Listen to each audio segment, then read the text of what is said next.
Vous m'avez demandé de vous parler de y a-t-il un art chrétien, alors j'ai décidé de prendre un autre sujet, qui est le rapport entre l'art, la foi et le monde, parce que l'art a beaucoup à nous dire sur le rapport que nous avons avec notre foi, le rapport que nous avons au monde et le rapport que la foi a avec le monde.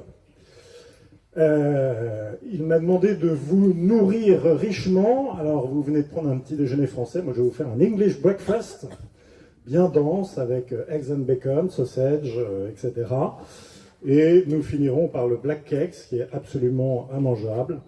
Allô, allô. Bon, voilà. Et nous verrons que nous finirons. Alors, c'est l'inverse de Jean-François Chemin hier. Il vous a donné le pain noir d'abord et le pain blanc à la fin. Ben, nous allons commencer par le pain blanc et nous finirons par un pain très très noir.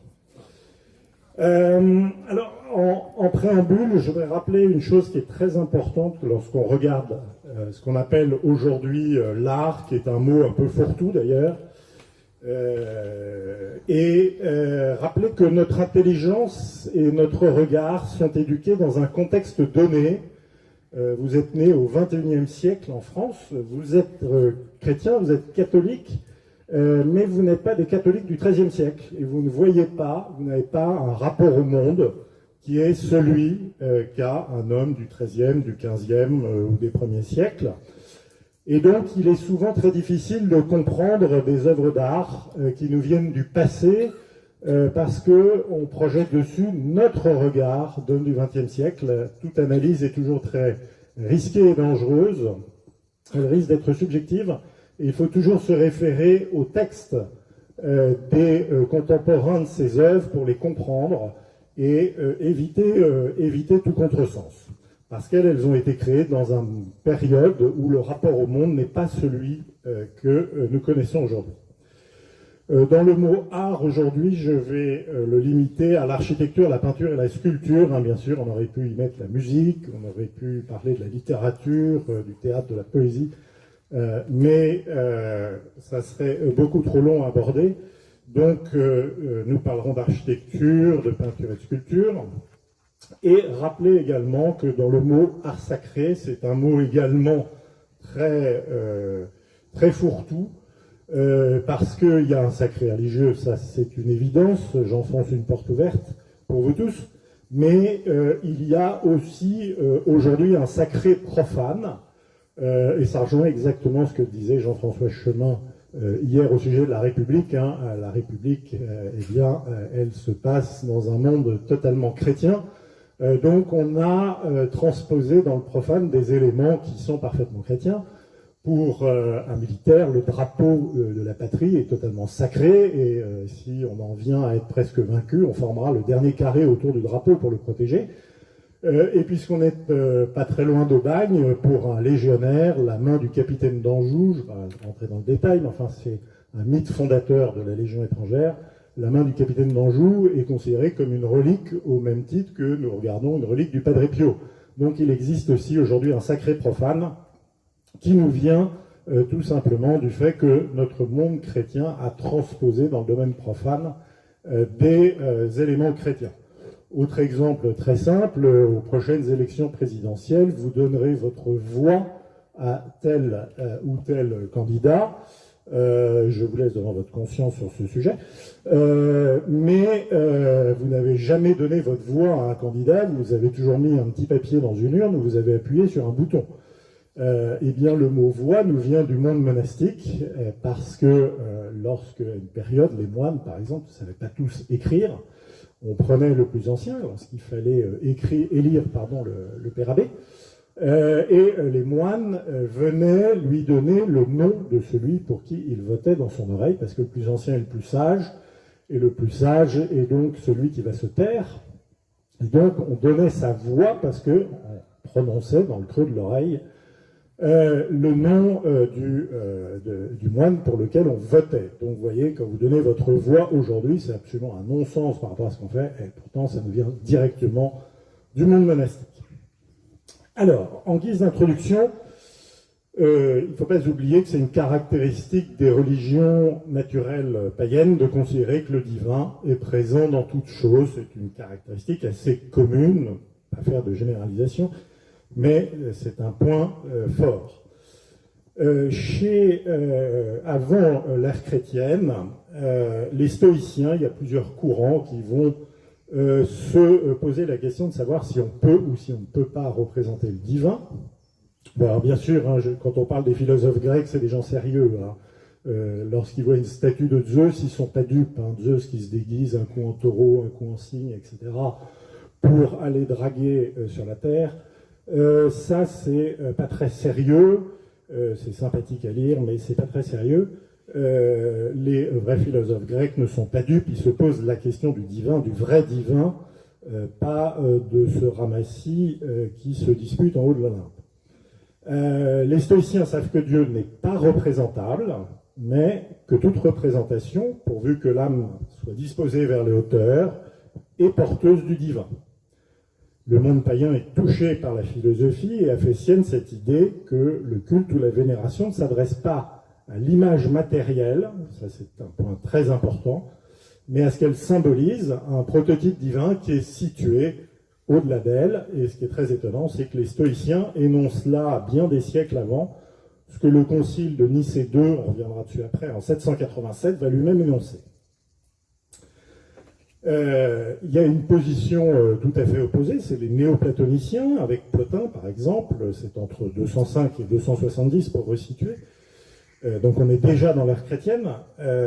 Lui considère qu'il faut diriger vers l'intériorité, la recherche du beau. La matière est incapable de porter la beauté divine, et je cite Plotin, la nature première du beau est sans forme. Et on va voir que cette question, en fait, émaille toute l'histoire de l'art. Le christianisme, lui, naît au sein d'une alliance, la première alliance, qui a posé comme loi l'interdiction absolue des images. Et c'est donc dans le Décalogue, l'Exode 20, chapitre 20, versets 1 à 17, je cite, « Tu n'auras pas d'autre Dieu que moi ». Donc Jean-François Chemin n'est pas Dieu, contrairement à ce qu'il a affirmé hier. Tu ne feras aucune idole, aucune image de ce qui est là-haut dans les cieux ou en bas sur la terre ou dans les eaux par-dessous la terre. Tu ne te prosterneras pas devant ces images pour leur rendre un culte.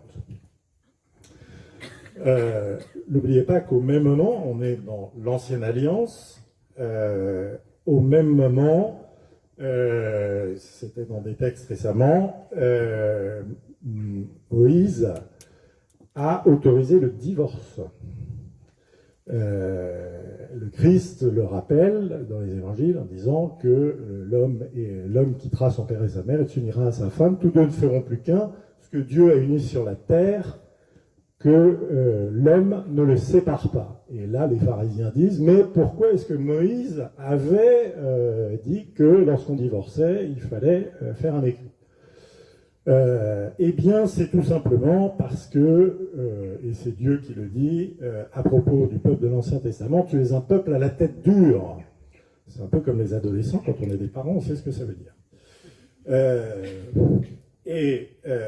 À ce moment-là, Dieu, par prudence, par vertu de prudence, parce qu'on est dans un peuple à la tête dure, parce qu'on est dans un peuple qui est en marche vers le Christ, par prudence, il y a cet interdit biblique qui cherche à prévenir un comportement idolâtre, et le risque est, bien sûr, d'adorer la représentation plutôt que le représenter, voire même d'aller encore plus loin, c'est le fameux thème du veau d'or.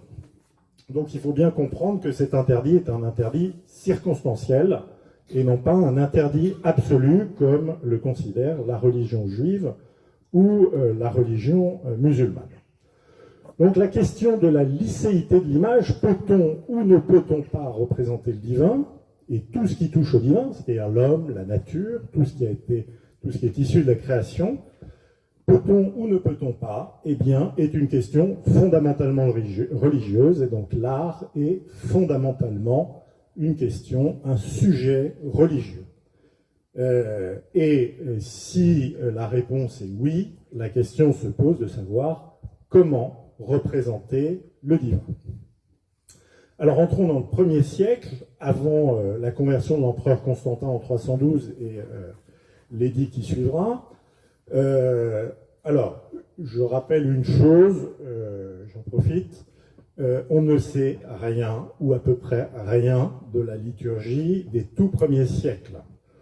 Donc toute forme d'archéologisme liturgique est condamnée, comme beaucoup d'archéologie antique, à des conjectures et des hypothèses à partir d'éléments infimes, et on ne peut pas tirer des généralités à partir d'un bout de fer à cheval trouvé au fin fond d'un trou ou d'un puits. On n'a pas de connaissance des lieux de culte, on n'a que de très rares exemples, et quand des gens vous disent « mais si, il faut revenir absolument à la situation des premiers siècles », alors vous dites « d'accord, alors citez-moi une église ». Alors systématiquement, vous avez le droit à Doura Europos en Syrie, il n'y en a pas d'autres, personne n'en connaît d'autres, ou à peu près. En réalité, il y en a quelques autres, mais c'est tellement rare et dans un tel état de ruine que c'est impossible d'en tirer des conclusions. C'est un site qui a été découvert dans l'entre-deux-guerres.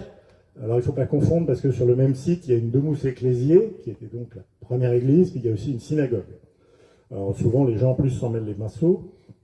On est aux alentours de 240, c'est une demeure particulière aménagée pour le lieu de culte chrétien, puisqu'il y a c'est là où sont les plus anciennes fresques chrétiennes. Mais c'est pas parce qu'à Doura Europos, on a trouvé un état d'un lieu liturgique que tous les lieux liturgiques en 240 sont le modèle de Doura Europos. Attention aux généralisations. De la même manière, à ce moment-là, on n'a que de rares utilisations de symboles, il n'y a pas d'art au sens strict du terme. On utilise quelques symboles, et le mot symbole est fondamental dans le propos que je vais vous tenir ensuite. La colombe, l'arche de Noé et l'Esprit Saint. Le poisson, parce que quand on en prend les lettres grecques du ictus, on obtient Jésus-Christ, Fils de Dieu Sauveur. Et l'encre, parce que ça fait référence à l'épître aux Hébreux, l'espérance comme une encre pour l'âme. On ne représente pas la croix parce que les martyrs sont encore très vivement présents dans l'esprit. La croix, c'est parfois la génération juste avant. La croix, je rappelle, ce sont les médecins qui expliquent ça, le moyen de mise à mort le plus horrible que l'humanité ait inventé. Et donc, on ne représente pas la croix parce qu'on est concentré sur le Christ ressuscité, sur la victoire. Parce que la souffrance physique est encore très présente dans les cœurs, dans les corps et dans les âmes. Et comme les martyrs étaient jusque-là condamnés devant les idoles, et parce qu'ils refusaient d'adorer les idoles, on a une première phase qui est un rejet des images. Les choses changent après la conversion de l'empereur Constantin. Le point le plus important, c'est l'édit de Thessalonique de l'empereur Théodose en 380, puisque c'est à ce moment-là que le christianisme devient la religion de l'Empire de façon officielle. Et cet empire va devenir le modèle des futurs empires et monarchies chrétiens. Et on en reparlera lorsqu'on parlera de Saint-Louis et de la Sainte-Chapelle. C'est l'apparition d'un art chrétien, mais qui est en fait un art qui christianise des modèles antiques. C'est-à-dire qu'on est parfaitement conscient de la qualité de l'art antique, et plutôt que d'inventer un nouvel art, et parce qu'on considère que cet art est parfaitement apte à exprimer tous les mystères de la foi, eh bien, on va prendre l'art antique que l'on a sous les yeux et on va le christianiser. Donc, on a beaucoup plus assisté à une christianisation de l'art, à l'utilisation par le christianisme de l'art et de ses différents modes d'expression, qu'à un art chrétien stricto sensu. La chrétienté, l'Église n'a jamais édité de texte sur l'art pour définir ce que c'est que l'art. Et à ce moment-là, on va avoir les premières représentations du Christ. Un des plus beaux exemples sont les mosaïques de Saint Vital de Ravenne, qui sont des mosaïques du VIe siècle. On utilise la mosaïque. La mosaïque est un art parfaitement maîtrisé par les antiques depuis fort longtemps. Si vous allez sur l'île de Délos, à côté de l'île de Mykonos, l'île de Délos, on ne peut pas y loger, il faut y passer par Mykonos, qui était l'île où on n'avait ni le droit de naître ni le droit de mourir, puisque c'était l'île d'Apollon. vous avez des mosaïques qui sont le sol lambda d'une maison lambda, qui sont des purs chefs-d'œuvre. Et donc, au lieu de représenter des dauphins ou autres thèmes païens, on va représenter le Christ, les saints, les martyrs, dans l'abside, par exemple, de Saint-Vital de Ravenne. On passe dans une deuxième phase qui est la question de la représentation du Christ. Et entre les années 730 et les années 840, on va assister à ce qu'on appelle la querelle des images. Alors, il ne faut pas oublier que c'est une querelle qui est à la fois religieuse, théologique, mais aussi politique. Hein. Il y a toujours un fond politique dans ces sujets. Alors, vous avez deux catégories, les iconoclastes et les iconophiles. Les iconoclastes sont les adversaires des images, considèrent que l'image sur la planche de bois, est-ce qu'elle est encore une image véritable du Verbe incarné? La réponse pour eux est absolument non. La vénération de l'icône est une idolâtrie, une hérésie, et on verra que l'iconoclasme a toujours cours aujourd'hui, et que nous vivons dans un monde où il y a il y a et des iconoclasmes et des iconophiles. Je ne les ai pas comptés, là, je ne vais pas dire s'il y en a autant de chaque côté, mais dans le monde dans lequel nous vivons aujourd'hui sur l'art religieux, il y a toujours le courant iconoclaste est toujours présent chez les uns et le courant iconophile chez les autres. Alors, il y a deux sujets qui apparaissent. C'est des grandes discussions en Orient, que ce soit dans le domaine de la théologie ou dans celle de la querelle des images. Si je représente seulement la nature humaine, eh bien, je sépare les deux natures et je tombe dans le nestorianisme, des premières hérésies. Si je représente la nature divine, c'est un raisonnement purement intellectuel, parce qu'évidemment, il est impossible de représenter uniquement la nature divine. Mais dans le raisonnement intellectuel, on va jusqu'au bout, eh bien la chair est absorbée par la nature divine, et donc on est proche de l'hérésie du monophysisme. Donc dans tous les cas, on considère que la vénération de l'icône est une idolâtrie, puisqu'elle conduit à l'une ou l'autre des hérésies. Le monde matériel ne peut transmettre la gloire du monde intelligible, parce que Dieu ne peut être circonscrit.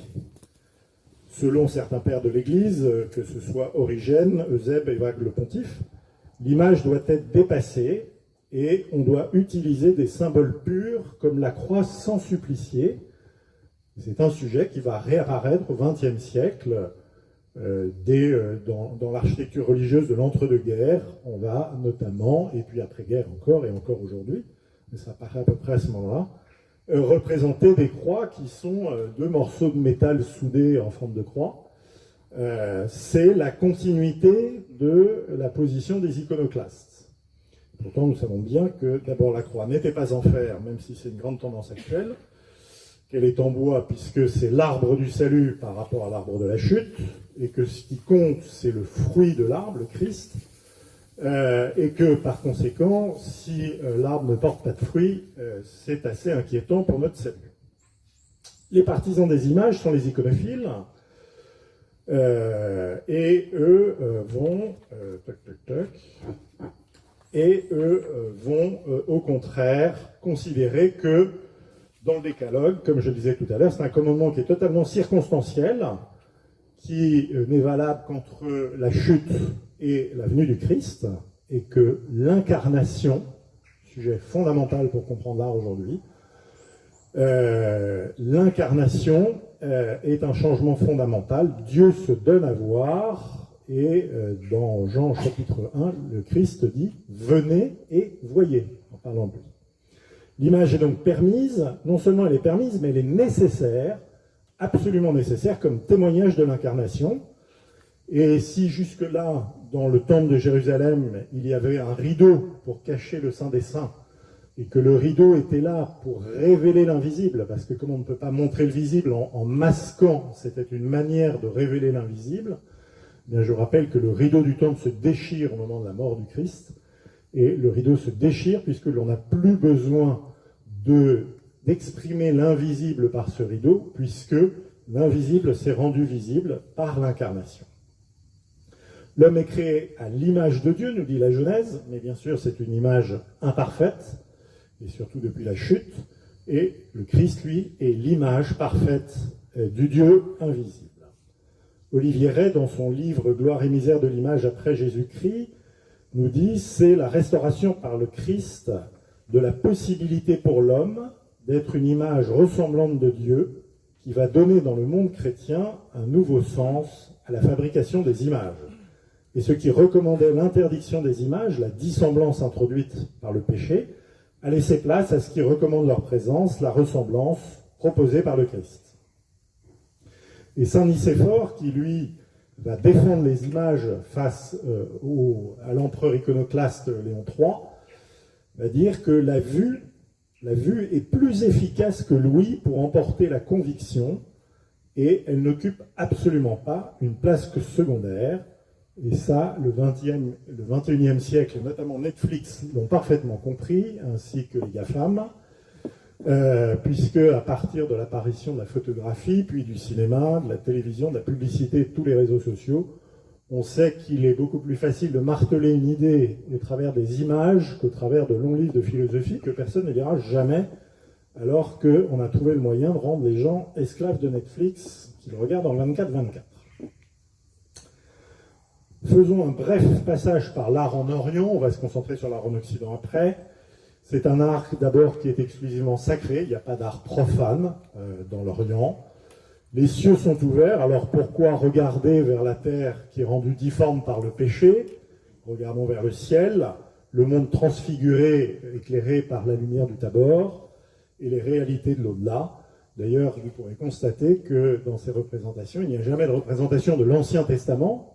C'est du passé, ça ne sert plus à rien, on se tourne vers le ciel, on se tourne vers le Christ, la Vierge, les saints, mais pas vers ce qui s'est passé avant nous. C'est un art d'abord qui est non imitatif.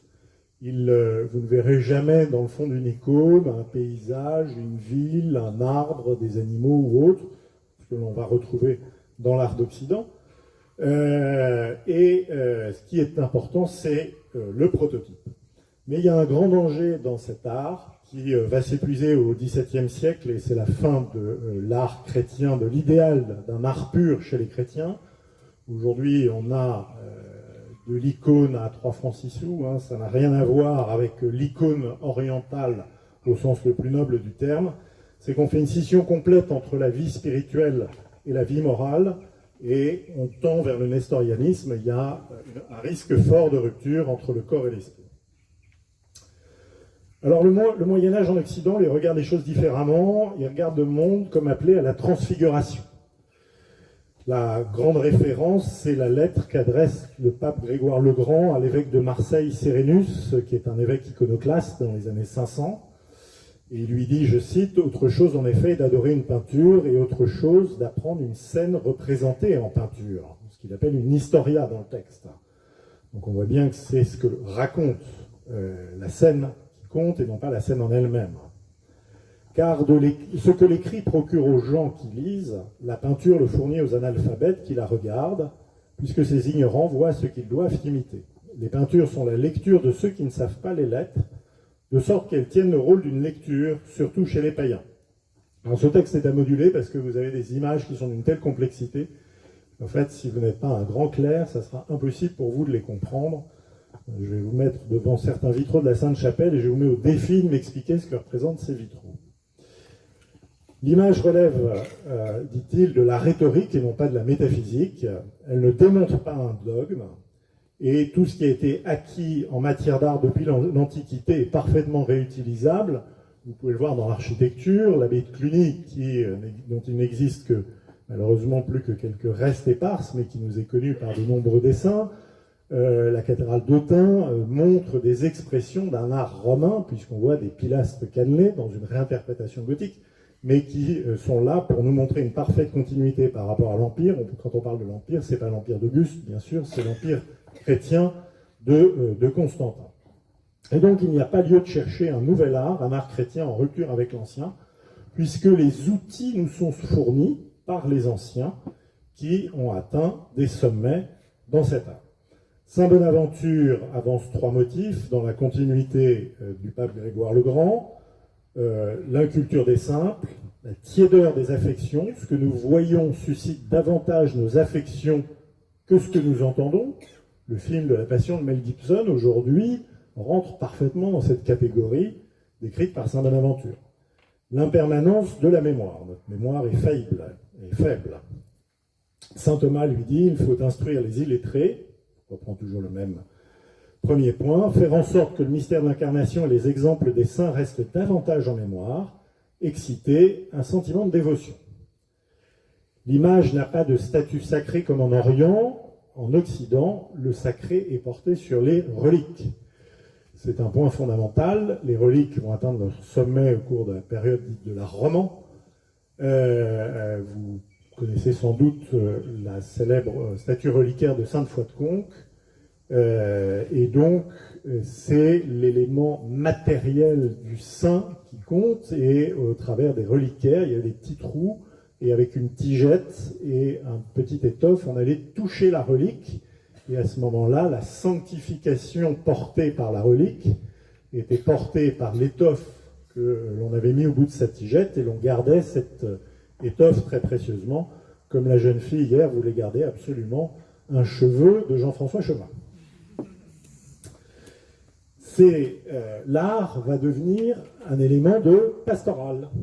On va représenter des figures de l'Ancien Testament. La Sainte-Chapelle représente essentiellement des livres de l'Ancien Testament, depuis la Genèse jusqu'à la crucifixion.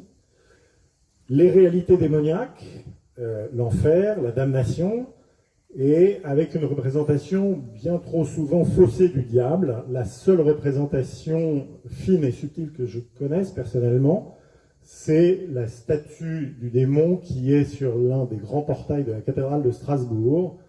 Le diable n'est pas un animal cornu, fourchu, avec une longue queue. Ça, c'est le jeune démon dans la tactique du diable.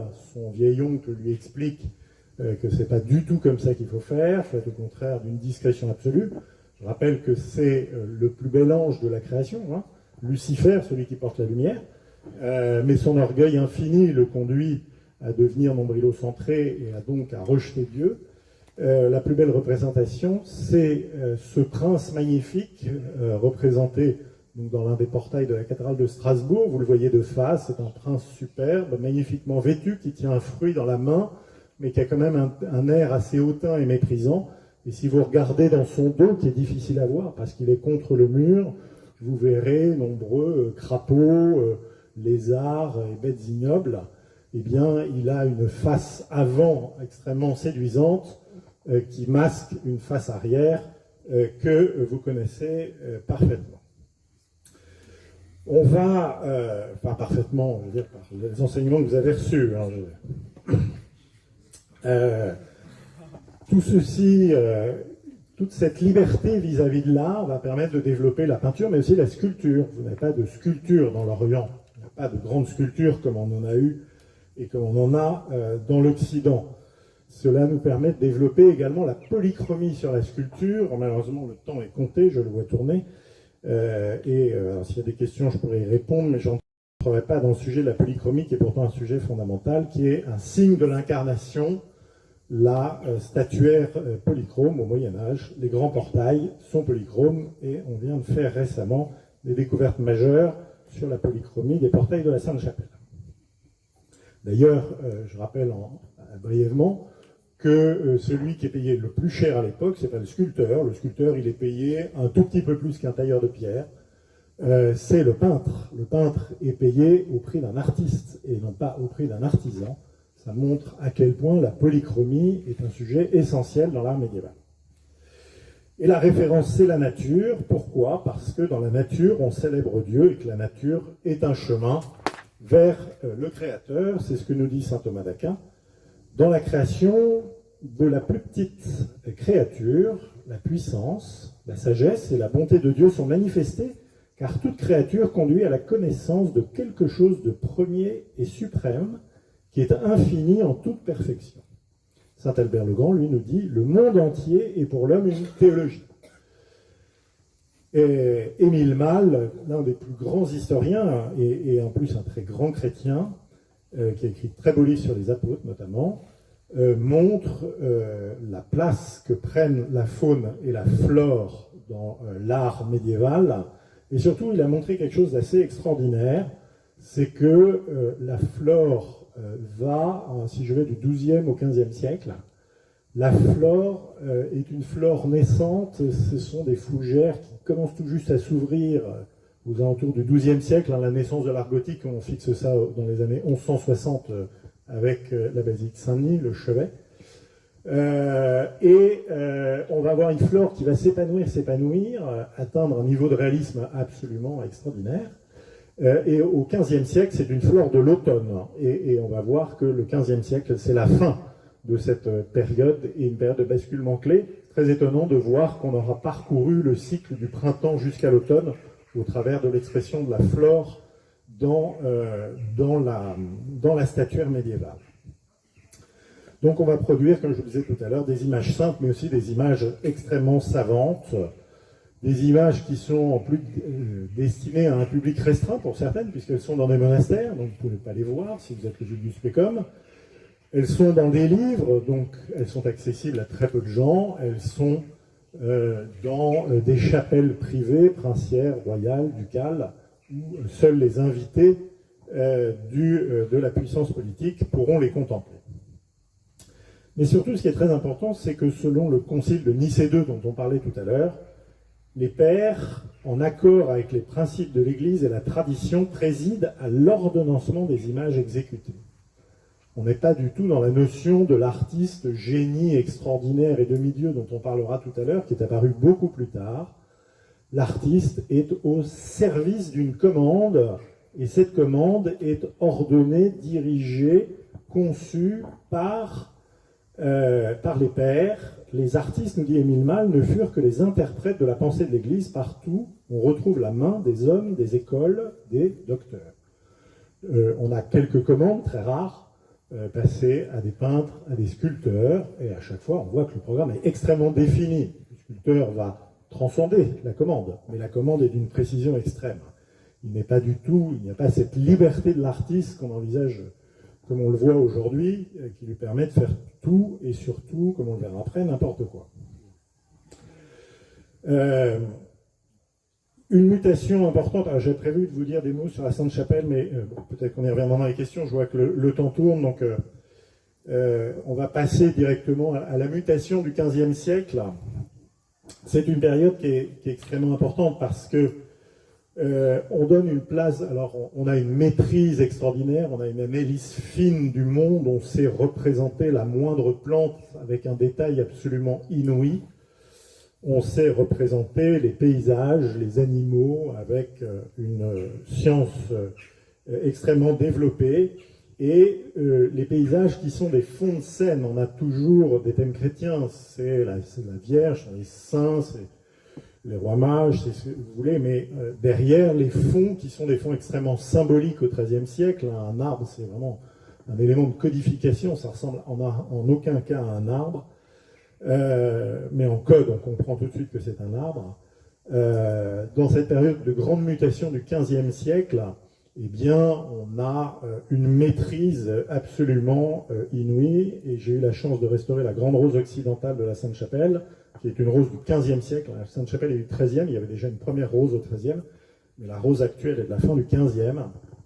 Eh bien, sous un angle strictement esthétique, on est devant un chef-d'œuvre absolu. Un sujet intéressant, justement, toujours sur la Sainte-Chapelle, et là je vous livre une découverte qu'on a faite assez récemment. Tout ce qui était polychrome a été recouvert par un badigeon ton-pierre. Et on travaille également au bureau sur la basilique Saint-Denis, et vous avez le tombeau de Dagobert, qui également, on s'est aperçu, était polychrome, et au XVe siècle est recouvert d'un badigeon ton-pierre. Et ce qui est très intéressant, c'est que les deux sujets sont représentés dans deux tableaux différents, peints par un peintre qu'on appelle le maître de Saint-Gilles, on ne sait pas qui c'est, mais c'est parce que la scène qui se passe dans la basilique Saint-Denis représente la messe de Saint-Gilles, et il représente également le baptême du Christ dans la Sainte-Chapelle. Et bien sur ces deux tableaux du XVe siècle, on voit que la statuaire qui était polychrome, que ce soit sur le tombeau de Dagobert visible dans Saint-Denis, ou que ce soit la statuaire des portails de la Sainte-Chapelle, est devenue ton-pierre. C'est-à-dire que tout d'un coup, la polychromie que l'on mettait pour parler de l'incarnation, cette haute charge symbolique que portait la polychromie, disparaît, et que la statue, qui était là pour être la représentation d'un prototype incarné, le Christ, les saints, la Vierge, redevient tout d'un coup uniquement de la statue. De la statue au sens antique du terme.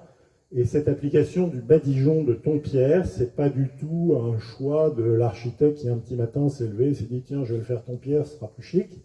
Non, c'est un vrai basculement, et on verra que ça va s'accentuer ensuite avec le protestantisme, puisque toutes les cathédrales qui vont devenir protestantes, telles celles de Fribourg ou de Berne, vont voir également toute leur statue polychrome recouverte d'un badigeon gris, pour en effacer cette dimension incarnée. On a également un autre phénomène, on a encore une trace de l'incarnation, mais qui va malheureusement introduire un basculement irréversible. C'est dans cette période qu'on va représenter dans les tableaux le Christ enfant nu, totalement nu, tel point qu'on voit que c'est un garçon. Alors les Ariens avaient déjà fait ça dans le baptistère de Ravenne, mais là, il y a une première phase, alors que les évangiles nous disent qu'il est dans des langes et qu'il est dans une mangeoire. Là, il est nu sur les genoux de sa mère, et Saint Jean-Baptiste qui est à côté, et lui, vêtu d'enfant, et dans un certain nombre de tableaux, et vêtu d'un pagne. Ça commence pour nous dire que le Christ s'est pleinement incarné et qu'il est pleinement homme, mais à partir de ce moment-là, on l'a tellement incarné que le sujet de l'incarnation va petit à petit s'effacer pour ne plus voir que l'homme et perdre le symbole que représente cette représentation du Christ. Et avec ce naturalisme croissant, la statue c'est de la pierre, le Christ avec son humanité, c'est un homme. Petit à petit, c'est plus le Christ. Alors, bien sûr, vous connaissez le Christ, mais le message qu'on vous envoie n'est plus, il n'y a plus cette charge symbolique qu'il y avait jusqu'au courant du XVe siècle. Basculement, c'est la fin du XVe siècle. On a un dépérissement de toutes ces ressources symboliques, à tel point qu'on va même ne plus comprendre toutes ces ressources symboliques. Et tout d'un coup, on ne voit plus qu'un corps nu, on ne voit plus qu'une statue de pierre, et c'est l'évanouissement du caractère sacré dans l'art, ce qui amène cette fameuse rupture du XVIe siècle dans le changement du rapport au monde, qui introduit le monde dans lequel ce sont les prémices du monde dans lequel nous vivons. Le médiéval, c'était un monde qui était composé d'objets de nature diverses, qui réunis forment un tout ordonné par Dieu. Pour l'homme médiéval, on ne peut pas en être autrement, miroir de la nature. Pour le moderne, l'homme du XVIe siècle, le monde est matériellement homogène par la pensée du sujet. D'un côté, il y a le sujet, et de l'autre, il y a le monde qui l'objective. Le religieux, à partir de ce moment-là, va relever du domaine d'ailleurs de la sphère privée. Ça, c'est un autre sujet, mais qui est intimement lié, qui est aussi un témoignage de ce basculement du monde. C'est l'apparition de la perspective. Une chose que je ne vous ai pas dit tout à l'heure à propos des icônes, c'est que dans les icônes, on a des perspectives inversées. Pour vous, il est évident que dans une perspective, le point de fuite, il est au fond du tableau, au fond du dessin, et que toutes ces lignes convergent vers le fond.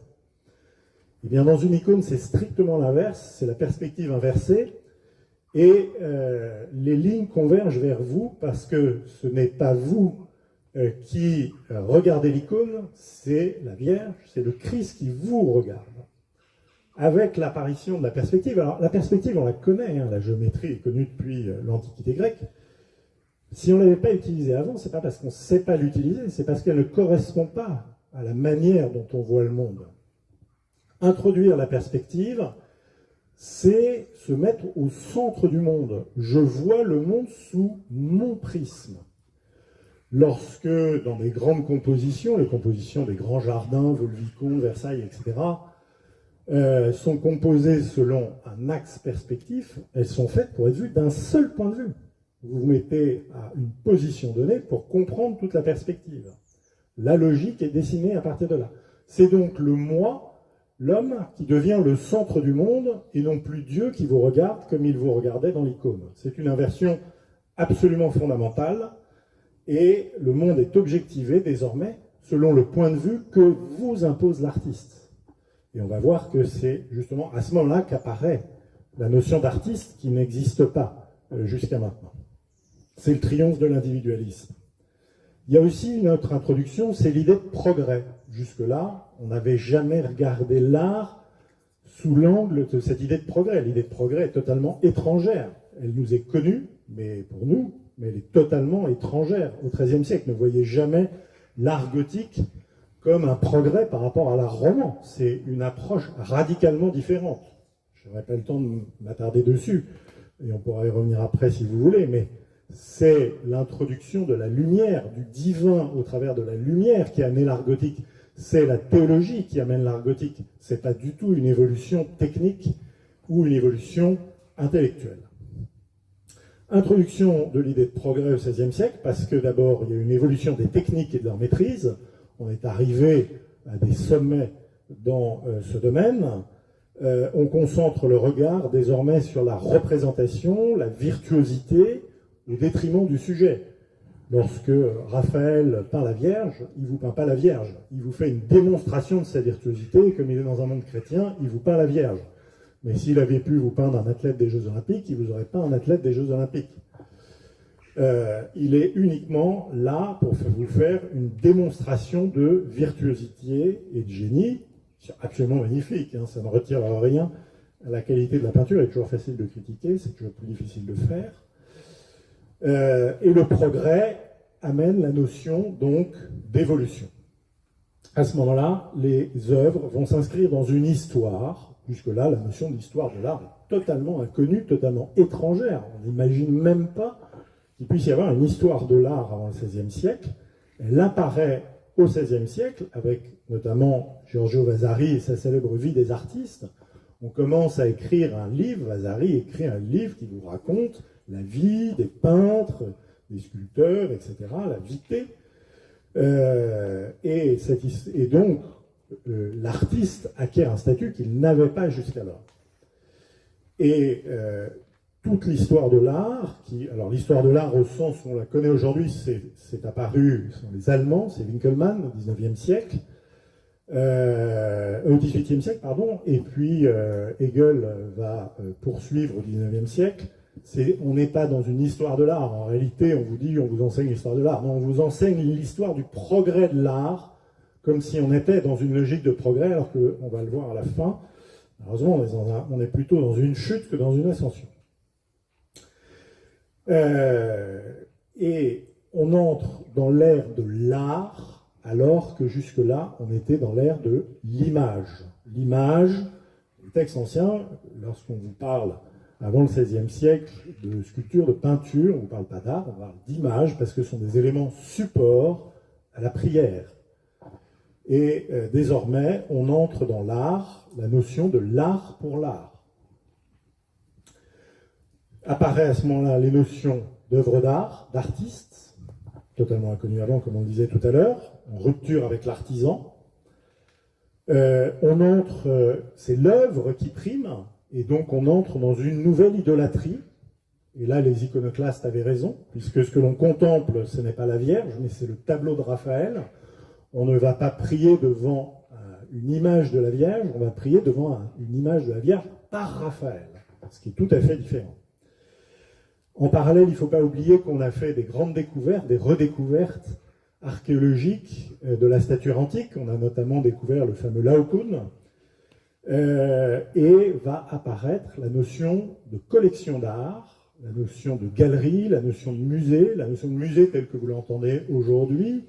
L'idée du collectionneur d'art est apparue à ce moment-là, parce que le collectionneur va à la fois être fasciné par les redécouvertes de l'antique et par la production artistique de son époque. Ce qui crée un nouveau statut, c'est le collectionneur est un homme qui a la connaissance. Ça permet aussi à certaines personnes D'abord une ascension sociale, parce qu'ils ont une acquisition de la connaissance. Quand Jean-François Chemin vous parlait hier du haut clergé et du bas clergé, il y a cette même notion-là. Il y a un nouveau clergé totalement laïque qui apparaît, qui est le clergé des collectionneurs. Au Moyen-Âge, l'image est destinée à inciter à faire mémoire, et par là à s'émouvoir. Et l'art, désormais, doit faire satisfaire au désir d'objectivité et à nourrir la subjectivité. On passe d'un art de signification à un art qui vise directement la sensibilité, l'émotion, et on a perdu le sens. On ouvre là vers le maniérisme et vers l'art baroque. On est dans la célébration du corps. Alors je vais vous choquer, moi, un des éléments les plus horribles que je connais, c'est la chapelle Sixtine. Si le jugement dernier ressemble à ce que Michel-Ange a représenté dans la Sixtine, vous quittez tous le camp Spes et vous inscrivez dans un club d'haltérophilie. C'est du bodybuilding à outrance. Regardez-les tous. Il n'y en a pas un pour rattraper l'autre. Adam est hyper bodybuildé. Et je mets beaucoup de guillemets dans le propos, mais Dieu le Père est un ancien bodybuilder. C'est-à-dire, il a une barbe, il est vieux, mais il a une musculature absolument inouïe. Si vous regardez, force le trait, bien sûr, la chapelle Sixtine est magnifique, mais la chapelle Sixtine ne célèbre pas Dieu. Elle célèbre le corps, elle célèbre l'homme, elle célèbre l'humain. Le sujet de la chapelle Sixtine, c'est l'homme, c'est le culte de l'homme, bien plus que le culte du divin. Regardez le tombeau de Jules II par Michel-Ange. Si vous prenez une des sculptures qui est allongée sur l'un des frontons enroulés, si vous la mettez à la verticale, vous allez fuir en courant parce qu'elle a des jambes qui sont 2,5 fois trop longues.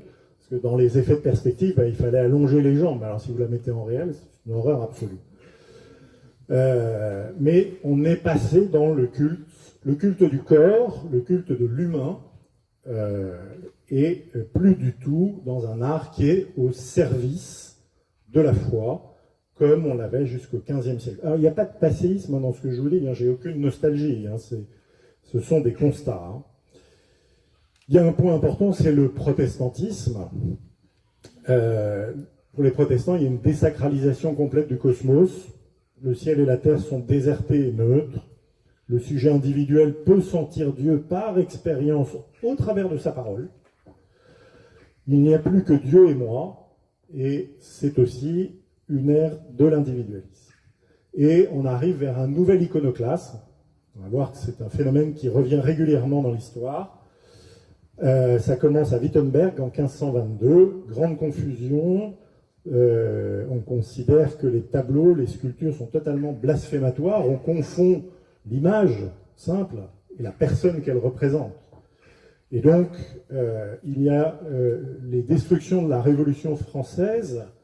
C'est pas une provocation, il y a des études importantes sur le sujet qui ont été conduites, sont inférieures aux destructions provoquées par le protestantisme au XVIe siècle. Sinon, c'est beaucoup plus loin de nous et on a reproduit entre-temps. Donc on l'a oublié. Mais il y a une violence absolument inouïe. Et l'iconoclasme, là, s'avère comme une idolâtrie en elle-même, puisque on détruit pour plaire à Dieu. On est persuadé qu'en détruisant les images, on va plaire à Dieu. Vous savez tous, bien sûr, ce que c'est qu'un intégriste. Un intégriste, c'est celui qui fait la volonté de Dieu, que Dieu le veuille ou non. Eh bien, c'est exactement le même phénomène. Les protestants rejettent totalement la composante sacrificielle de la messe. Le sacrifice du Christ a eu lieu une fois pour toutes, c'est terminé. Et il y a un phénomène de bouc émissaire, qui a été abordé aussi hier, même si le Christ n'est pas un bouc émissaire. C'est encore un autre sujet, c'est tout le travail de René Girard sur la violence et le sacré. Certains voulaient que je le cite, voilà, je l'ai cité. Et il y a une union des protestants. Comment s'unir, puisqu'il n'y a pas de sacrifice, il n'y a pas tout ce que nous avons, comment s'unir, s'unir autour de chants, bon c'est sympathique, on prend une guitare, on se met sur la plage, on prend quelques bières, Mais ça ne suffit pas pour créer la cohésion. Eh bien, cette union autour de la mise à mort des images crée un effet de cohésion, et le bouc émissaire n'est pas un homme, n'est pas l'enfant sur lequel 10 autres se ruent, comme cela vous a été décrit hier. C'est une image sur laquelle des centaines de personnes se ruent pour créer la cohésion du groupe, pour assurer la survie du groupe. Il faut trouver un bouc émissaire. Je vous invite à lire René Girard. Voilà, la pub est faite. En France, il ne faut pas oublier que les Huguenots ont fait sauter 27 cathédrales quand même, massacré l'abbatiale Saint-Étienne de Caen qui m'est chère à cœur, à partir de ce moment-là, vous connaissez sûrement ces tableaux de l'Europe du Nord qui vont apparaître et qui vous montrent des églises totalement vides, totalement blanches. C'est une esthétique qui plaît beaucoup aux Corbusiéens, aux amateurs de Le Corbusier. Quand Le Corbusier écrit quand les cathédrales étaient blanches, les cathédrales n'ont jamais été blanches, elles ont été blanches quand elles ont été protestantes. Au Moyen-Âge, la cathédrale n'est pas blanche. Retournez à Chartres, si vous n'êtes pas allé depuis un moment, vous verrez que la cathédrale, maintenant qu'elle a été aux 3/4 restaurée, et 80% de la polychromie que vous avez sous les yeux à Chartres, c'est 80% de la polychromie d'origine. Il y a juste à passer un coup d'aspirateur. Je me suis moqué de c'est une consoeur qui est aussi une amie, qui s'occupe de la cathédrale de Chartres. Je lui ai dit oui, c'est pour ça qu'on t'a nommé à Chartres, parce qu'il y avait juste un coup d'aspirateur à donner. Bon, elle m'en veut encore. Mais on est toujours restés amis. À partir de ce moment-là, vont apparaître les églises blanches. Vous avez tous ces grands tableaux des peintres du Nord. C'est des églises totalement blanches, il n'y a plus rien dedans. Et vous voyez quelques personnages minuscules qui errent dans un vide absolu et qui frôlent le néant. Et à ce moment-là, on va vendre les tableaux, les sculptures, quand on ne les a pas détruits, parce qu'il y a des petits malins qui savent bien qu'à partir de tout, on peut faire du business. La guerre, la destruction, c'est toujours une occasion de business. Ces images religieuses vont muter en œuvres d'art, et ce qui est très étonnant, c'est qu'on les a désacralisées d'un côté par le protestantisme, et la collection va les resacraliser. Aujourd'hui, un musée, c'est un lieu de pèlerinage pour certains. Imaginez peut-être pas, mais il y a des gens qui vont dans les musées comme vous allez à Chartres. Pour vous, c'est pour le voile de la Vierge. Et le bon Dieu, eux, c'est pour aller voir un tableau de X ou Y. Et donc, on rentre dans un nouveau culte, et ce sont les qualités esthétiques, ce sont les renommées, la renommée de l'auteur qui va faire la valeur de l'œuvre, et non plus le message, le symbole quelconque. Alors, bien sûr, en face, il y a la réaction du Concile de Trente. Je n'aurai pas le temps de le développer. Et on va à ce moment-là avoir une profusion d'images sans fin dans le Concile de Trente, dans l'Église catholique. On arrive même, et d'ailleurs c'est une conséquence, le Concile de Trente en ce sujet-là, en bien d'autres sujets très positifs, mais en ce sujet-là est négatif, c'est-à-dire qu'on a tellement développé la forme et l'outrance de la forme pour convaincre, qu'on en est arrivé à l'art pour l'art, et on va tout mélanger dans cette période. On va aller même jusqu'à des destructions, un iconoclasme absolument inouï, on ne peut pas l'imaginer aujourd'hui. Les chœurs, à cette époque-là, sont fermés. Pour ceux qui s'intéressent, je vous invite à lire le livre de Bernard Chedozo, Cœur clos, cœur ouvert. Je l'ai lu il y a fort longtemps, donc je ne sais pas s'il est encore édité. Passage du chœur médiéval au chœur tel qu'on le connaît aujourd'hui, en tous les cas jusqu'avant le Concile Vatican II. Chœur clos, chœur ouvert, et justement les chœurs sont clos par des jubés, et le Concile de Trente va ordonner la destruction de tous les jubés, parce qu'il faut que les fidèles voient le chœur, parce qu'il faut qu'ils voient le tabernacle. Le tabernacle va être posé à l'axe, alors qu'avant, on a des réserves eucharistiques, des tours eucharistiques au Moyen-Âge. Le Saint-Sacrement n'est pas du tout à l'axe. De toute façon, il n'est pas visible. Le lieu de la réserve n'est pas visible de l'extérieur. Et on va détruire les vitraux médiévaux, parce que les vitraux empêchent la lumière de rentrer, et grâce à l'imprimerie, on a des micelles, et donc on peut lire, et donc nous avons oublié ça, parce que nous avons l'électricité, mais la lumière est un bien très précieux, et donc on va avoir des grandes campagnes de destruction de vitraux. et on va détruire des jubés jusqu'au XVIIIe siècle. Le jubé de la cathédrale de Metz, par exemple, est détruit seulement en 1752. Vous voyez, comme quoi un concile peut mettre beaucoup de temps à s'appliquer. Alors ensuite, on rentre dans la phase de désenchantement du monde. C'est la naissance du génie et du sublime. Le Monde, nous dit Galilée, est un livre écrit en langue mathématique. C'est absolument charmant. On est ravis d'aller se promener dans la nature et de savoir que tout ça est écrit en langue mathématique. Ça enlève quand même beaucoup au charme de la création. C'est un assèchement complet, plus rien n'évoque la transcendance divine, et toutes les ressources symboliques qu'on avait avant sont totalement taries. Alors la première intervention forte dans le domaine, c'est Kant, 1724-1804 pour le resituer, hein. Donc on est au cœur du XVIIIe siècle, qui définit l'artiste. Les deux éléments qui doivent définir l'artiste, pour lui, c'est le génie et le sublime. En tant qu'architecte, moi j'aime bien. Je suis un génie. L'artiste est désormais souverain. Le génie n'obéit à aucune règle. C'est lui qui les définit. Il est inspiré par les dieux et il devient, à force d'être inspiré par les dieux, il finit par devenir Dieu lui-même. L'artiste définit tout et nous vivons aujourd'hui, hein, l'art contemporain dont on dira deux mots tout à l'heure. L'art contemporain découle totalement de ça. Aujourd'hui, n'importe quel artiste peut faire n'importe quoi. De toute façon, il est Dieu. Et les grands prêtres du ministère de la Culture vous demandent de l'adorer et surtout pas de le critiquer. Le sublime va lui s'opposer au beau, le dévalorise définitivement, et on dépasse le pouvoir de l'imagination. D'ailleurs, c'est intéressant parce que dans sa critique du jugement, Kant nous dit qu'il ne trouve rien de si sublime dans la Bible que le second commandement, celui qu'on évoquait tout à l'heure, celui du livre de l'Exode, tu ne feras aucune image. C'est l'inaccessible du divin qui décourage à la racine la représentation, et c'est désormais une laïcisation de l'iconoclasme. Donc on a toujours cet iconoclasme qui est toujours en alternance, mais désormais il n'est plus dans le milieu chrétien, il est passé dans le milieu laïque, qui est en fait un habit du pauvre. C'est le baba au rhum dont vous parlait Jean-François Chemin hier. Moi j'aime mieux être du côté du rhum. Hegel, lui, alors Hegel c'est tout début du 19e siècle, toute fin 18e, début 19e. Lui, il introduit la dimension historique et il sépare l'art païen et l'art chrétien.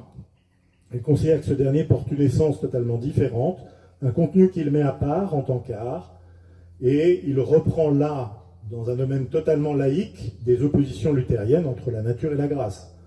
On voit à nouveau à quel point nous sommes en permanence, dès qu'on veut se détacher du christianisme, de toute façon, on est baigné de christianisme. Hegel nous dit, l'art est désormais une chose du passé, c'est révolu, c'est terminé. Alors il ouvre quand même quelques chemins et il nous dit que désormais, ce qu'il faut, c'est l'imprévisible, il faut la découverte. Alors une fois que Picasso a inventé le cubisme, c'est trop tard, hein, vous ne pouvez plus rien inventer derrière, il va falloir trouver une autre idée. Donc voilà, il faut être un inventeur, un créateur. Une fois qu'Andy Warhol a inventé le pop art, c'est trop tard pour vous, il va falloir trouver une autre idée. Et on va voir qu'on va tomber de cascade en cascade, de mal en pis, de Caribe en Scylla. Et également, l'art devient une forme d'ésotérisme. On est dans le culte du moi et une hystérisation du statut de l'artiste, à tel point que Marcel Duchamp, alors Marcel Duchamp, attention, ne le prenez pas au sérieux, il ne se prenait pas au sérieux, c'était un dandy cynique qui voulait dénoncer des choses. Malheureusement, les gens qui l'écoutaient appartenaient à ce que Lénine appelait la catégorie des idiots utiles. Ils ont tous cru que Marcel Duchamp était très sérieux lorsqu'il avait mis un bidet renversé dans une galerie d'art en disant c'est de l'art. Duchamp, c'était là pour se moquer de tous ces imbéciles. Malheureusement, tout le monde l'a pris au sérieux et en plus, on a continué. Et Duchamp disait, quand je crache, c'est de l'art. Mais c'est un cynique. On rentre à ce moment-là dans la période de la religion de l'art. L'artiste devient le prêtre d'une religion qu'il définit lui-même en se détachant de la foi. Il revendique le fait d'être le seul à pouvoir mettre en contact l'homme avec les réalités supérieures.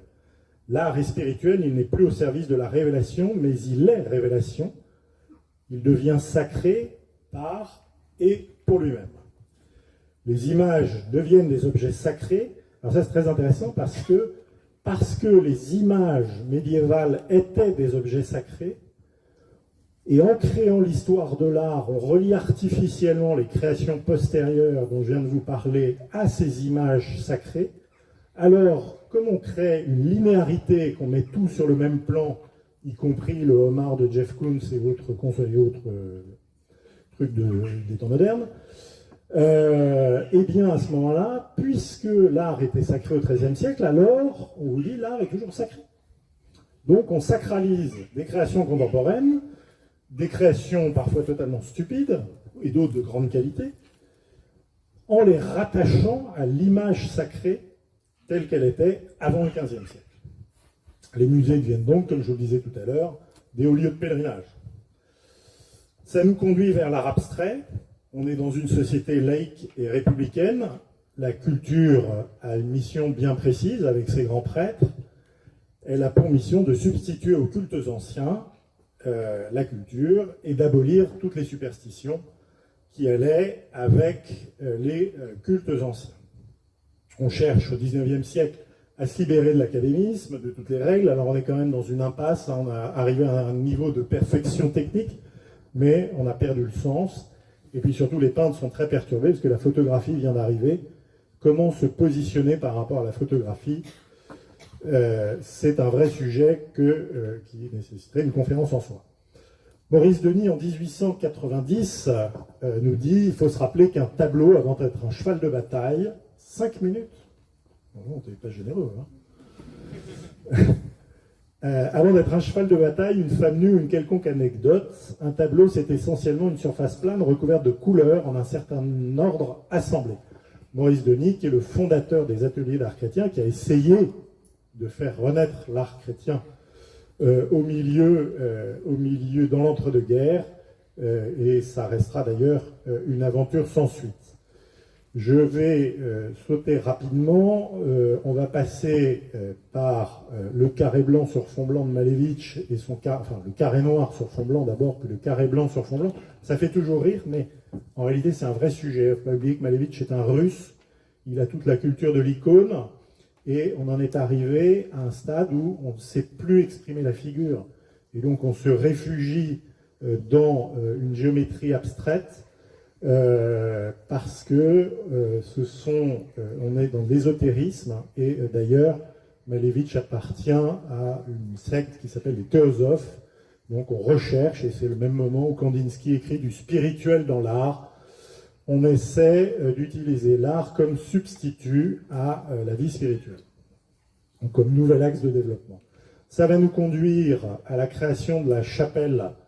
Je fais un immense saut. 1971, Mark Rothko, un des grands peintres abstraits, va créer à Houston une chapelle de méditation à la demande d'un commanditaire richissime. Et comme il ne sait pas exprimer, ce sont des grands aplats bleus et noirs. Et il dit les images qui n'ont jamais été acceptables pour les juifs et les musulmans sont devenues intolérables pour nous aujourd'hui. Nous ne pouvons plus représenter Jésus et ses apôtres, nous sommes encombrés d'images et seul l'art abstrait peut nous conduire au seuil du divin. Mais quel divin? Ça, il ne nous le dit pas. Et en réalité, c'est tout le courant du New Age. C'est-à-dire que ce n'est pas Dieu, bien sûr, c'est le divin que l'on se fabrique. Alors, je vais sauter totalement sur le marché de l'art parce que votre supérieur m'en donne l'ordre. J'attire juste votre attention sur ce qui vient de s'ouvrir, la Fondation Pinault à la Bourse du Commerce. Les mots sont très bien choisis. À Paris, fondation dite d'art contemporain. Vous voyez des vieilles mobylettes rouillées suspendues dans des cadres, hein, c'est absolument charmant. Mais ce n'est pas un hasard si François Pinault, qui est un homme richissime, s'installe dans la bourse du commerce. L'art est devenu un élément de commerce dans lequel on investit, on crée des placements. La bourse n'est plus du tout fiable. Ça, ceux qui font de l'économie ici le savent mieux que tout le monde. Et la bourse du commerce, c'est là où on crée la valeur de l'art. La valeur de l'art aujourd'hui est définie uniquement par des financiers et des investisseurs. Alors, La situation actuelle, c'est quoi? La situation actuelle, c'est que, comme je vous l'ai dit, d'un côté, l'art est devenu un outil financier, un outil de placement hors pair. Vous êtes sûr de rien perdre, par contre. Par contre, il faut avoir des gros moyens pour investir, hein, mais vous êtes sûr de ne rien perdre, au contraire, vous allez beaucoup gagner. Mais c'est aussi devenu un outil de désacralisation jusqu'à l'extrême. C'est devenu un outil blasphématoire. Cette totale incarnation s'est retournée, si je puis dire, l'expression, pardon, l'incarnation, s'est retournée contre Dieu. C'est retourné contre Dieu parce que lorsque Serrano réalise son fameux Pis Christ, c'est-à-dire un crucifix dans une bassine de son propre sang et de sa propre urine, lorsque des, entre guillemets, je mets moult guillemets, artistes, parce que c'est le seul mot qu'on utilise aujourd'hui et qu'il faudrait absolument supprimer, des performeurs, on pourrait dire, utilisent leurs propres déchets pour créer, c'est vous dire à quel point on s'est effondré.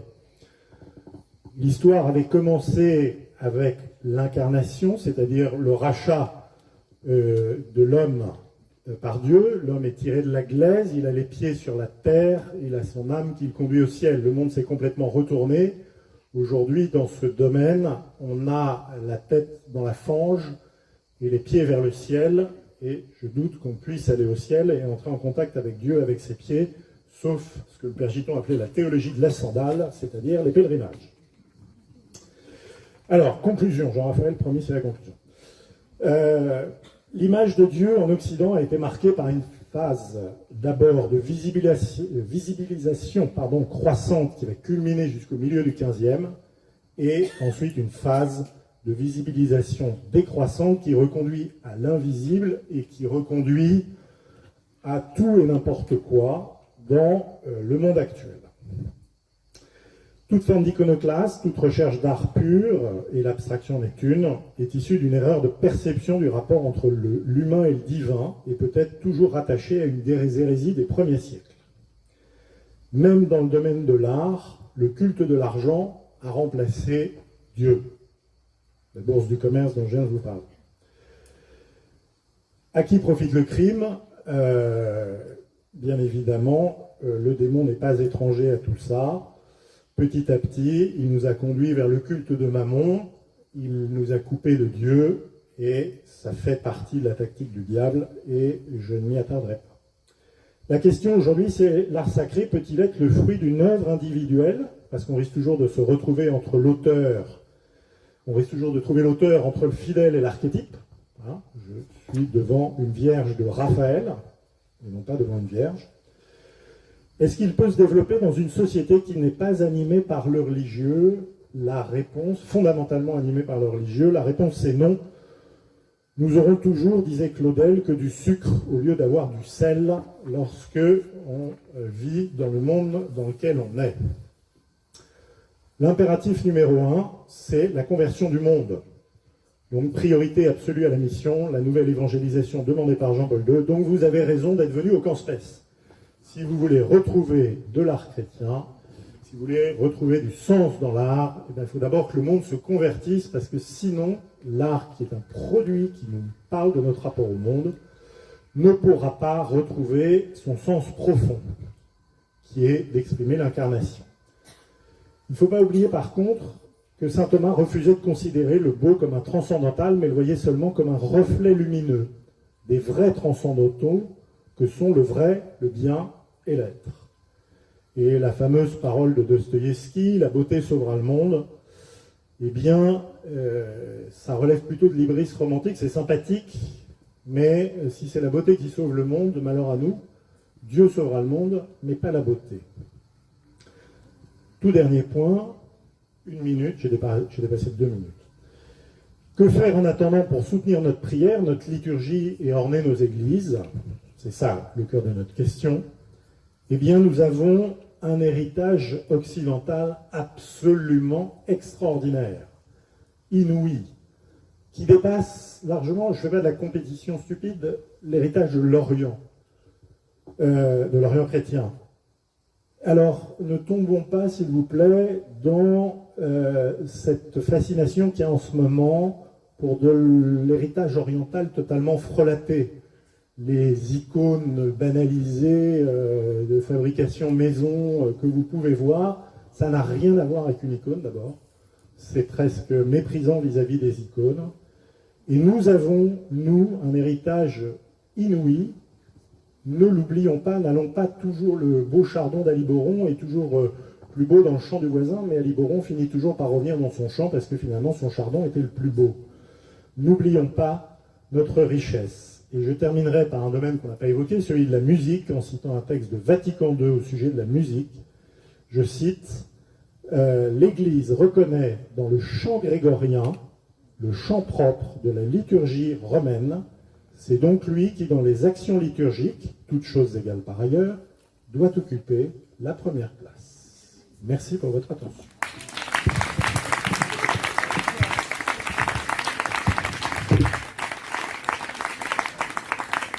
Merci beaucoup, monsieur. Juste avant les questions, l'abbé Louis a quelque chose. Merci. Oui, simplement pour les Ambrosiens, on va prendre tout de suite la direction de la chapelle, justement pour préparer la liturgie. Voilà, merci. Bon, on va accepter une ou deux questions en fonction du temps qui nous restera.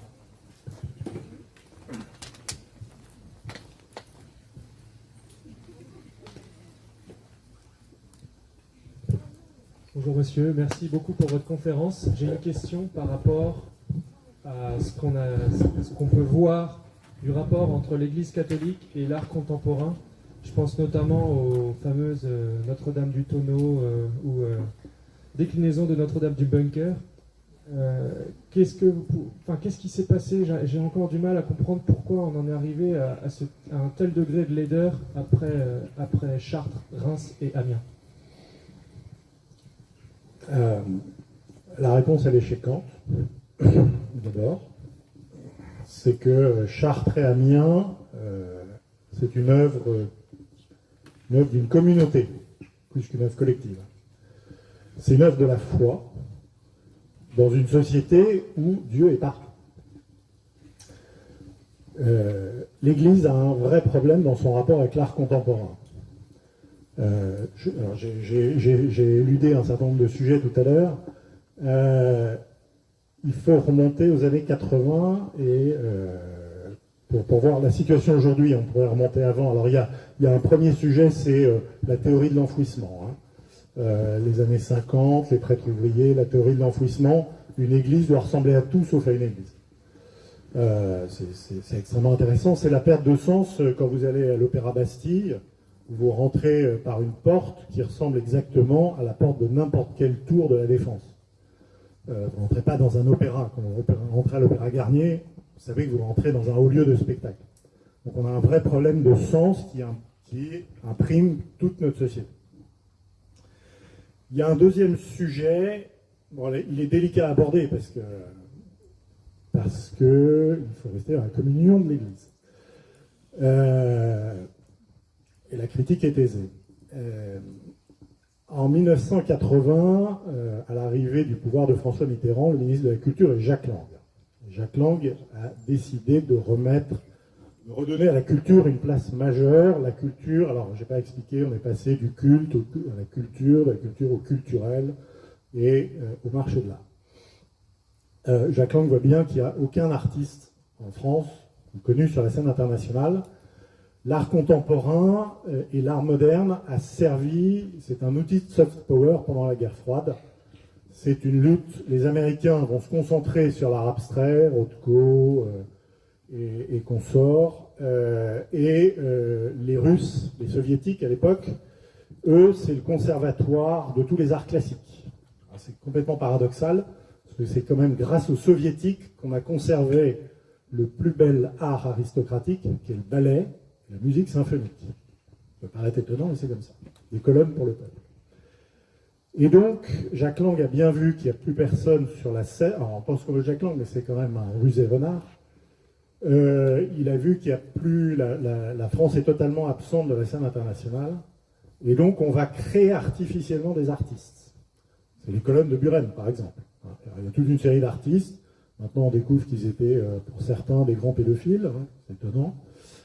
On va les promouvoir, et comme les cathédrales appartiennent à l'État, et qu'il est très important, c'est fondamental pour l'art contemporain d'être sacralisé. Le seul moyen d'être sacralisé, parce que sinon il n'a aucune valeur. Exposer un artiste contemporain sur une dalle du 9-3, vous avez peu de chances de lui donner de la valeur. Si Anish Kapoor fait son fameux Dirty Corner, c'est-à-dire, pardonnez-moi, le vagin de la reine, au milieu du tapis vert du château de Versailles, c'est pas par hasard. Il ne le fait pas à Cergy-Pontoise. Il le fait là parce que Versailles donne de la valeur à ça. Si Jeff Koons suspend son homard dans le salon d'Hercule à Versailles, c'est bien parce que c'est le salon de Versailles qui valorise, qui donne une valeur. Et Jeff Koons, c'est l'artiste le plus riche du monde, hein, c'est un trader, Jeff Koons, hein, pas oublier. Eh bien, il se passe la même chose. Il va falloir, le ministère de la Culture va imposer, avec beaucoup de subtilité et la connivence, la création d'art contemporain dans des cathédrales. Que ce soit pour les vitraux, alors essentiellement pour des vitraux, un peu également pour des hôtels. J'ai participé à certaines réunions sur certains sujets. Alors c'est absolument extraordinaire, mais je vais raconter une anecdote, c'est à la cathédrale de Metz, on nous dit, voilà, on a trouvé l'artiste, parce qu'on ne vous donne jamais le nom, c'est toujours l'artiste, voilà, c'est le sublime, le génie. On lui dit, on a trouvé l'artiste qui va créer le nouveau vitrail contemporain. Alors Metz, c'est un cas particulier, c'est le plus grand ensemble de vitraux au monde, 5000 m², qui vont sans discontinuer du XIIIe au XXe siècle, hein, on va jusqu'à Chagall, jusqu'à Meissonier, etc. Donc il faut absolument, c'est devenu une obligation de créer un vitrail contemporain. Alors on nous présente, il y a toute une commission, mais avec l'évêque, il y avait un évêque tout à fait remarquable à l'époque, il venait même à la messe pour l'anniversaire du professeur Lejeune, vous voyez. Et on se regarde tous un peu perplexes, ça ressemblait à de la pub de supermarché, ce qu'il créait. On dit oui, c'est tout à fait intéressant, mais on a des doutes, alors tout ça reste très feutré, hein, ça reste très courtois. Non, mais c'est l'artiste. Bon, à la fin d'une heure de réunion, ils arrivent à comprendre que c'est pas l'artiste. 8 jours plus tard, enfin un mois plus tard, nouvelle commission, on lui dit on a trouvé l'artiste qu'il vous faut pour la cathédrale de Metz. Donc à chaque fois, c'est ça, on a trouvé l'artiste. Bon. Alors, il y a des évêques et des commissions qui arrivent à contrer ce genre d'action, mais ce sont des actions extrêmement puissantes de l'État, qui ont eu cours, parce que l'État, bien sûr, derrière, sous Jacques Lang, il ne faut pas oublier que le ministère de la Culture atteint quasiment 1% du budget de l'État, hein, c'était son objectif. On en est loin aujourd'hui.